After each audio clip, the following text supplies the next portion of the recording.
आपला आज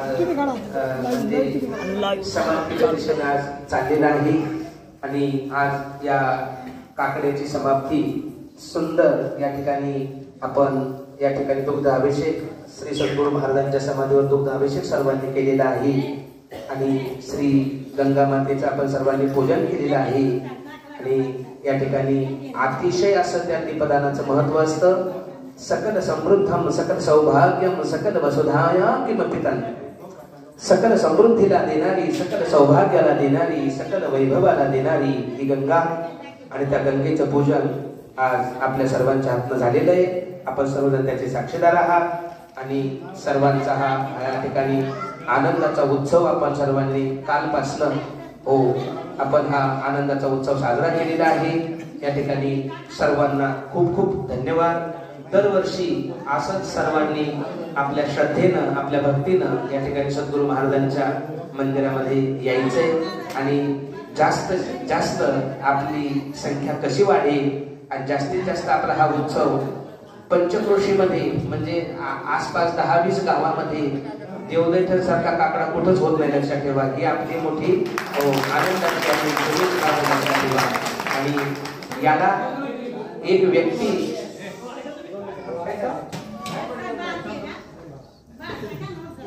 नाहीतर मग सूचना नंतर देऊ.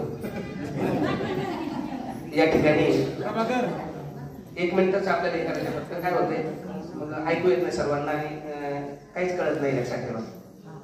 आनंदाचा उत्सव आपण सर्वांनी काय केलेला आहे, साजरा केलेला आहे आणि या सर्व गोष्टींना तुम्ही सर्व या ठिकाणी उपस्थिती दाखवली म्हणून हा सर्व एवढा उत्सव आपला साजरा झालेला आहे.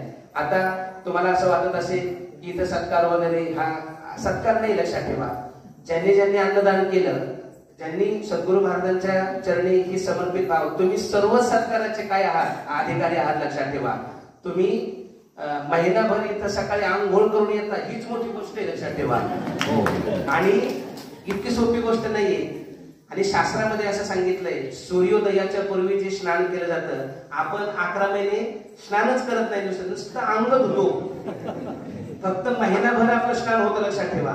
सूर्य म्हणजे तुम्हाला हसू येत असेल पण सूर्य उगवल्यानंतर त्याला स्नान म्हणत नाही, त्याला फक्त अंग धुणे.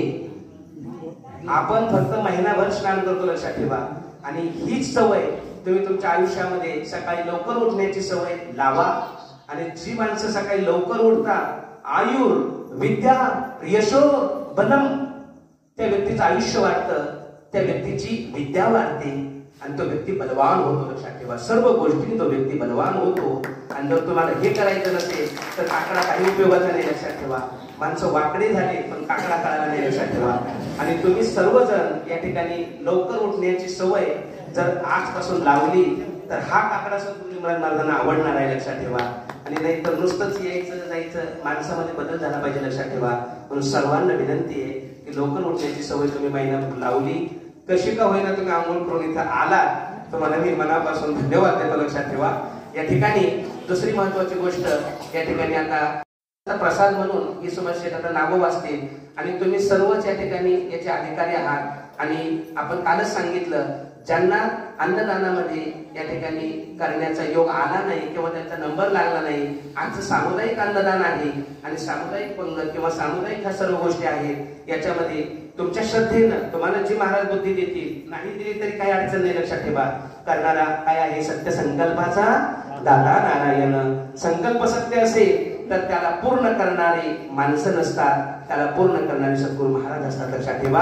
आणि सद्गुरू निमराज महाराज या संकल्पाला पूर्ण करणारे आहे.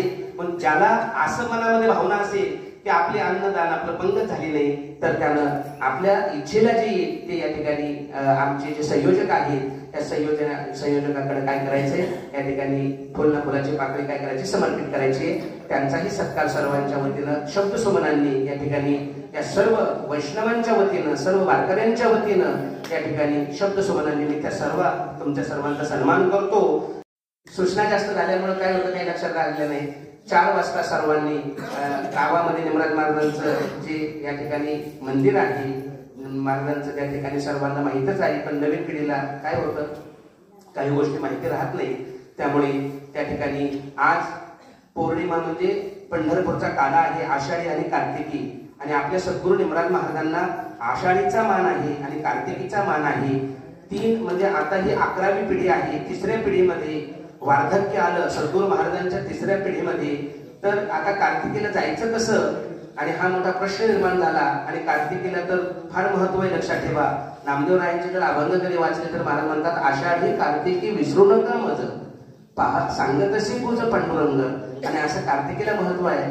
तर पंढरीचा परमात्मा 3ऱ्या पिढीतल्या वंशांच्या त्या ठिकाणी स्वप्नामध्ये परमात्मा आले आणि सांगितलं की मी सकाळी पंढरपूरला आहे आणि 4 वाजता देवदैठणला परमात्मा येतात. म्हणून 4 ते 6 हे कार्याचं कीर्तन त्या ठिकाणी आपल्या गावातल्या मंदिराजवळ आहे. सर्वांना आग्रहाची विनंती, असं म्हणू नका आम्हाला सांगितलंच नाही, आम्हाला माहितीच नाही तर आम्हाला यायचं होतं, असं काही म्हणू नका. सर्वांना आग्रहाची विनंती, सर्वांनी 4 वाजता यायचे. आणि प्रसाद घेतल्यानंतर 11 वाजता या ठिकाणी महाराजांच्या मंदिरासमोर ज्यांना ज्यांना पंढरपूरला आपण सर्व नियोजन केलेलं आहे, पंढरपूरला जायचंय, फक्त विनंती आहे की बॅगा मोठाल्या आणू नका. बॅगा जर मोठाल्या आणल्या तर आम्हाला अजून एक गाडी करावी लागेल. त्या बॅगा ठेवायच्या कुठं?